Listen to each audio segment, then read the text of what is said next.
পূর্ণবয় প্রতিচ্ছবি। আবার অন্যদিকে আমরা আজকে চার মূর্তির পাদদেশে দাঁড়িয়ে এই প্রতিবাদ এবং ধিক্কার সভা সংগঠিত করেছি। সেই মেদিনীপুরের শিশু ঈশ্বরচন্দ্র বন্দ্যোপাধ্যায়, ঈশ্বরচন্দ্র বিদ্যাসাগরের চরণতলে মাথা নত করে ভক্তিপূর্ণ শ্রদ্ধা প্রণাম নিবেদন করি। আজকে এই মাতঙ্গিনী ব্লক, যার নামাঙ্কিত এই ব্লক, তার স্মৃতিরক্ষা কমিটির ব্যবস্থাপনায় একটি ধিক্কার মিছিল প্রতিবাদ এই বাজার পরিক্রমা করেছে। অবশেষে আমরা একটি পথসভাতে আপনাদের সাথে মিলিত হয়েছি।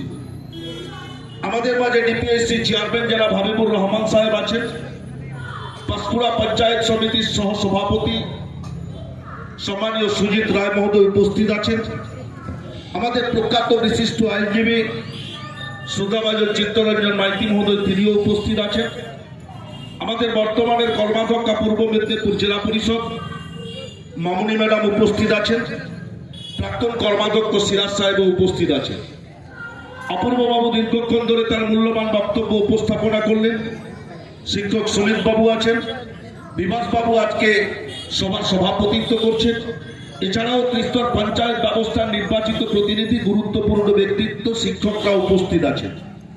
সর্বোপরি আপনারা যারা আজকে পায়ে পা মিলিয়েছেন প্রতিবাদ সভায়, ধিক্কার মিছিলে এবং এই বাধা মাইকের শব্দ যতদূর পর্যন্ত বিস্তৃত অবস্থিত বাজারের ক্রেতা বিক্রেতা বন্ধু, পথে চলতি বাবু, সর্বস্তরের মানুষকে সর্বপ্রথম আমরা পূর্ব মেদিনীপুর জেলা পরিষদের পক্ষ থেকে, এই মাতঙ্গিনী ব্লকের পক্ষ থেকে প্রীতি, শুভেচ্ছা, অভিনন্দন, নমস্কার, প্রণাম নিবেদন করি। এই পঞ্চায়েত সমিতির সভানেত্রী সঙ্গীতা ম্যাডামও উপস্থিত আছে। তো যাই হোক, আজকে কেন আমরা কোন প্রেক্ষাপটে দাঁড়িয়ে আজকে এই বাজারে ধিক্কার মিছিল এবং বিদ্যাসাগর মূর্তির পাদদেশে দাঁড়িয়ে এই প্রতিবাদ সভা করতে বাধ্য হয়েছি, আপনারা আমাদের পূর্ববর্তী আমরা যারা ধিক্কার মিছিল করেছিলাম আপনারা প্রত্যেকেই অবগত হয়েছে যে আজকে নির্লজ্জ শোষণ, চরম উপেক্ষা, বিভৎস বঞ্চনা মেদিনীপুর জেলার প্রতি, বাংলার প্রতি এই প্রতিবাদে গর্জন কাছে মাতঙ্গিনী ব্লক, পূর্ব মেদিনীপুর জেলা গর্জে উঠবে, সারা বাংলা গর্জে উঠবে। এই বিভৎস বঞ্চনা, এই অন্যায়, এই অবিচার, এই ভ্রষ্টাচার আমরা মানছি না, মানব না, মানছি না, মানব না, মানছি না, মানব না। এর প্রতিবাদে আমরা গর্জে উঠেছি। প্রেক্ষাপট আজকে কারা ভারতবর্ষের কেন্দ্র সরকার পরিচালনা করছে, যারা ভারতবর্ষের অতীত ইতিহাস সম্পর্কে জানেন না, আজকে যাদের হাতে দেশের মানুষ দায়িত্ব তুলে দিয়েছেন, যারা ভারতবর্ষের হিস্ট্রি, ভারতবর্ষের সংস্কৃতি, ভারতবর্ষের স্বাধীনতা আন্দোলন সম্পর্কে জানেন না। তার কারণ জানবেন কি করে? যিনি ভারতবর্ষের প্রধানমন্ত্রী তিনি তো গুজরাটে, আর বেনিয়ার জাত ইস্ট ইন্ডিয়া কোম্পানিকে ভারতবর্ষে আসতে যারা রাস্তা করে দিয়েছিলেন, ইতিহাসটা ভালো করে খতিয়ে দেখুন, তাদের মধ্যে গুজরাটের স্বাধীন অধিকাংশ মানুষ ছিলেন। সেই এলাকার তিনি প্রতিনিধিত্ব করেন। তিনি কি করে ভারতবর্ষের সংস্কৃতি জানবেন? জাতির জনক মোহাম্মদ করমচাঁদ গান্ধী সেই গুজরাটে জন্মগ্রহণ করেছিলেন। তিনি সারা ভারতবর্ষের সমুদ্র, হিমাচল বিভিন্ন আন্দোলনে মানুষকে আন্দোলিত করেছিলেন। উদ্দেশ্য কি, লক্ষ্য কি? ব্রিটিশ সাম্রাজ্যবাদীদের পরাধীনতার শৃঙ্খল থেকে আমাদের প্রিয় মাতৃভূমি ভারতবর্ষকে মুক্ত করতে হবে। আমরা যদি ইতিহাসের পাতাটা উল্টাতে উল্টাতে পেছনের দিকে যাই, আমরা কি দেখব? যে ভারতবর্ষের পরাধীনতার ইতিহাস, ভারতবর্ষের নির্যাতনের গ্লানি, ব্রিটিশ সাম্রাজ্যবাদীদের দ্বারা নির্লজ্জ শোষণের সাক্ষী 200 বছর ধরে আমাদের প্রিয় মাতৃভূমি ভারতবর্ষ 1757 সাল বাংলা তথা ভারতবর্ষের ভাগ্যাকাশে কালো মেঘ চলতে শুরু করেছিল। আমরা যদি পরাধীন ভারতবর্ষের ইতিহাসকে পর্যালোচনা করতে যাই, সর্বপ্রথম যে দুটি ছত্র আমাদের মনে আসে, একটি বণিকের মানদণ্ড দেখা দিল রাষ্ট্রদণ্ড রূপে, অর্থাৎ ব্রিটিশ ইস্ট ইন্ডিয়া কোম্পানি নবাবী আমলে বিনা শুল্কে ব্যবসা করার অনুমতি দিয়ে আমাদের প্রিয় মাতৃভূমি ভারতবর্ষের মাটিতে পা রেখেছিলেন। ক্রমে ক্রমে তারা একচেটিয়ায় বিজনেস মার্কেট দখল করার পর দিবা স্বপ্ন দেখতে শুরু করলেন। শাসন ক্ষমতাকে করায়ত্ত করতে হবে, কেন্দ্রীভূত করতে হবে ব্রিটিশ সাম্রাজ্যবাদীদের অধীনে এই ভারতবর্ষের শাসন ক্ষমতাকে।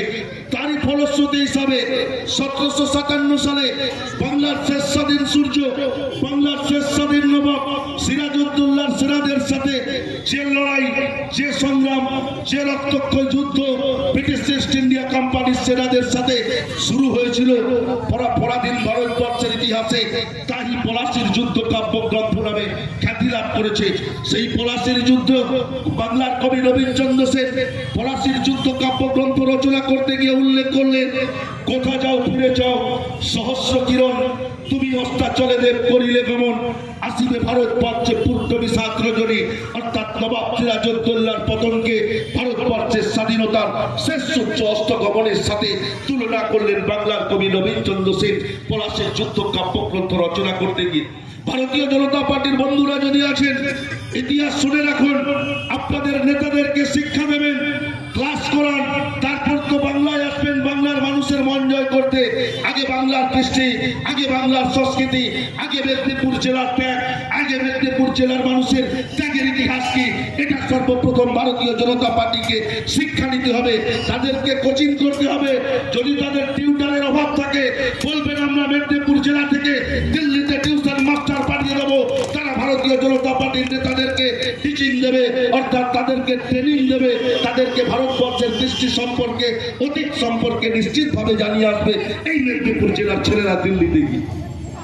আপনারা জানেন 1757 সালে স্থায়ীভাবে এই ভারতবর্ষে ব্রিটিশ সাম্রাজ্যবাদীদের গোড়াপত্তন শুরু হয়েছিল। আমরা স্বাধীনতা সংগ্রামের ইতিহাসের দিকে লক্ষ্য করলে দেখব, উত্তরপ্রদেশের বালিয়া, মহারাষ্ট্রের সাতারা আর পশ্চিম বাংলার অবিভক্ত মেদিনীপুর, এই তিনটি জেলা গুরুত্বপূর্ণ ভূমিকা পালন করেছিল ব্রিটিশ সাম্রাজ্যবাদীদেরকে ভারতবর্ষ থেকে তাড়াতে। 1757 সালে এলো ব্রিটিশ ইস্ট ইন্ডিয়া কোম্পানি, মাঝখানে একটা বছর গেল 1758 সাল, তার ঠিক পরের বছর 1759 সালে মেদিনীপুর শহর থেকে পিলছড়া দূরত্বে 6 মাইল উত্তরে কর্ণগড় বলে একটি রাজ্য ছিল। ওই রাজ্যের রানী ছিলেন শিরোমণি। রানী শিরোমণির নেতৃত্বে সর্বপ্রথম কর্ণগড়ের অধিবাসীরা ডাক দিলেন, আওয়াজ করলেন, ব্রিটিশ ইস্ট ইন্ডিয়া কোম্পানি তুমি ভারত ছাড়ো। 1759 সালে এই মেদিনীপুর জেলা থেকে সর্বপ্রথম ব্রিটিশ ইস্ট ইন্ডিয়া কোম্পানিকে ভারতবর্ষ থেকে তাড়ানোর জন্য আওয়াজ উঠেছিল, আন্দোলন শুরু হয়েছিল। এই মেদিনীপুর জেলায় স্বাধীনতা সংগ্রামের ইতিহাসকে পথ দেখিয়েছিল। মেদিনীপুরের ইতিহাস বলতে গেলে ঘন্টার পর ঘন্টা কেটে যাবে, কিন্তু মেদিনীপুরের ইতিহাস বলা শুরু সব শেষ হবে না। আপনারা প্রত্যেকেই জানেন, তাম্রলিপ্ত জাতীয় সরকার সারা ভারতবর্ষের মধ্যে একদম দৃঢ়তার সাথে ব্রিটিশ প্রশাসকদের অকেজো করে সর্বাধিনায়ক সতীশচন্দ্র সামন্তের নেতৃত্বে প্রায় 2 বছর ধরে তাম্রলিপ্ত জাতীয় সরকার এলাকার সবকিছু দেখাশোনা করতেন, আইন বিভাগ পরিচালনা করতেন। আপনারা এই কথা জানেন, 2 বছর ধরে ব্রিটিশ সাম্রাজ্যবাদীরা এই মেদিনীপুর জেলাতে অকেজো হয়ে গেছিলেন। আপনারা প্রত্যেকেই সে তার ইতিহাস জানেন। আজকে কি হচ্ছে, বিরাঙ্গনা মাতঙ্গিনী হাজরা আজকে আপনাদের শুভ বিবেকের কাছে, আজকে শুভ বুদ্ধির কাছে, কে তৃণমূল করেন, কে কংগ্রেস করেন, কে সিপিএম করেন, কে ভারতীয় জনতা পার্টি করেন, এটা কিন্তু বড় কথা নয়। যেদিনকে ব্রিটিশের অত্যাচারে মেদিনীপুর জেলার সাধারণ মানুষ রাস্তায় বেরাতে পারছে না, যেদিনকে ব্রিটিশ প্রশাসকদের নির্লজ্জ শোষণের ফলশ্রুতি হিসাবে ভারতবর্ষের সাধারণ মানুষ রাস্তায় বেরাতে পারছে না, আমাদের বাড়ির মেয়ে বউরা যখন ব্রিটিশ প্রশাসকের অত্যাচারের জন্য রাস্তা দিয়ে রাতের বেলা অন্ধকারে যেতে পারছে না, যখন নির্লজ্জ শোষণ কারণ বাড়িতে ঢুকে গিয়ে ব্রিটিশ পুলিশরা নির্মম অত্যাচার করছে মায়েদের উপরে, বোনেদের উপরে, কি প্রেক্ষাপট ছিল।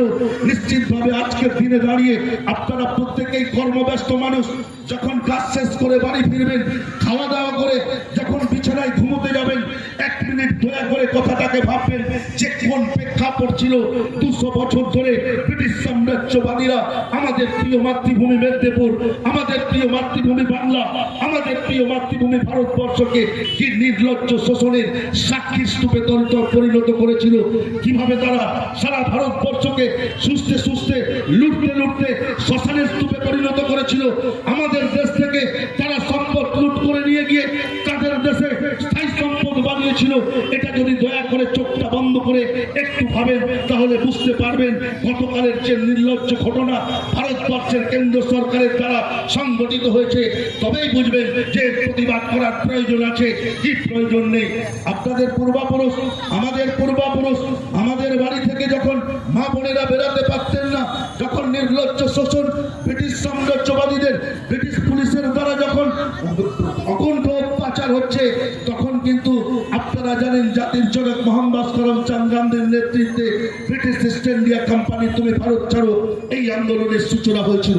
সারা মেদিনীপুর জেলা স্বাধীনতা সংগ্রামীরা সেদিনকে ব্রিটিশ পুলিশের বন্দুকের গুলির সামনে দাঁড়িয়ে শহীদ হতে প্রস্তুত ছিলেন, কিন্তু পিছাতে প্রস্তুত ছিলেন না। তারা কিন্তু শহীদ হওয়ার জন্য তৈরি হয়েছিলেন। সেদিনকে ব্রিটিশ পুলিশের সমস্ত থানা, ব্রিটিশ পুলিশের কোর্ট দখল হয়েছিল। মেদিনীপুর জেলার স্বাধীনতা সংগ্রামীরা সেদিনকে দখল করেছিলেন। কি কারণে দখল করেছিলেন?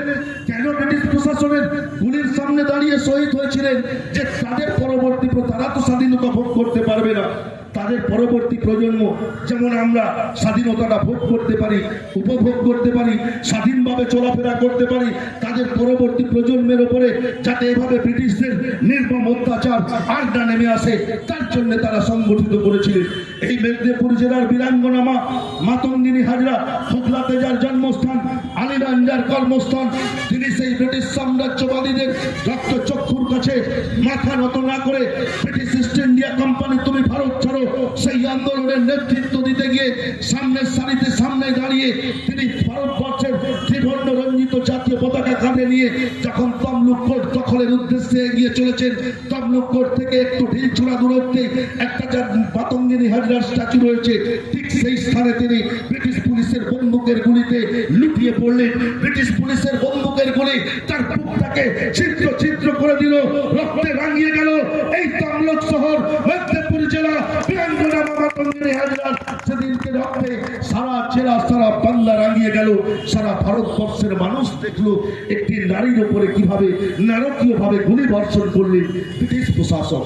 সেই মাকে আজকে কারা সম্মান করছেন, কখনো মন্দাকিনী বলছেন, বিরূপ মন্তব্য করছেন কারা? সারা ভারতবর্ষের কেন্দ্র সরকারের ক্ষমতায় সারা ভারতবর্ষ চালাচ্ছেন সেই ভারতবর্ষের প্রধানমন্ত্রী নরেন্দ্র মোদীজির নেতৃত্বে, ভাজপা পার্টির নেতৃত্বরা। আমরা ধিক্কার জানাই আজকে প্রতিবাদ সভা থেকে আমরা ঐক্যবদ্ধ হব। আমরা মেদিনীপুর জেলা জুড়ে, বাংলা জুড়ে মানুষকে ঐক্যবদ্ধ করব এই অন্যায়ের বিরুদ্ধে, এই অত্যাচারের বিরুদ্ধে। আমরা রুখে দাঁড়িয়ে আমরা এই অন্যায় মানছি না, মানব না, এই স্লোগান আমরা প্রত্যন্ত গ্রামে গ্রামে কিন্তু পৌঁছে দেবো। ঐক্যবদ্ধ হতে হবে সাধারণ মানুষকে। তার কারণ যারা আমার মেদিনীপুর জেলার সম্মানকে নিয়ে ছিনিমিনি করেন, যারা বাংলার সম্মানকে নিয়ে ছিনিমিনি করেন, কদিন আগে ভারতবর্ষের প্রধানমন্ত্রী একদম লোকসভাতে দাঁড়িয়ে কি বললেন? ঋষি বঙ্কিমচন্দ্র চট্টোপাধ্যায়, যিনি বন্দে মাতরমের জনক, যিনি গোপালকুণ্ডলা উপন্যাস এই বাংলা ভারতবর্ষের উদ্দেশ্যে উৎসর্গিত করেছেন, যার লেখনীর দ্বারা ব্রিটিশ সাম্রাজ্যবাদীরা কেঁপে উঠেছিলেন, ভারতবর্ষের মানুষের অভ্যুত্থান ঘটেছিল বঙ্কিমচন্দ্রের লেখনী থেকে, সেই ঋষি বঙ্কিমচন্দ্র চট্টোপাধ্যায়কে ভারতবর্ষের প্রধানমন্ত্রী বঙ্কিমদা বলে বিদ্রুপ করছে। এটা কি আপনারা মানবেন? বলুন, আপনারা মানবেন? আপনারা মানবেন?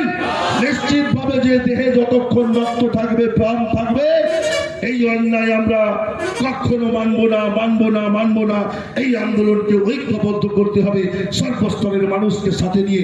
এই আবেদন রেখে সকলকে যথাস্থানে শ্রদ্ধা নমস্কার প্রণাম নিবেদন করে আমার কথা শেষ করছি। জয় হিন্দ, বন্দে মাতরম, স্বাধীন ভারত জিন্দাবাদ।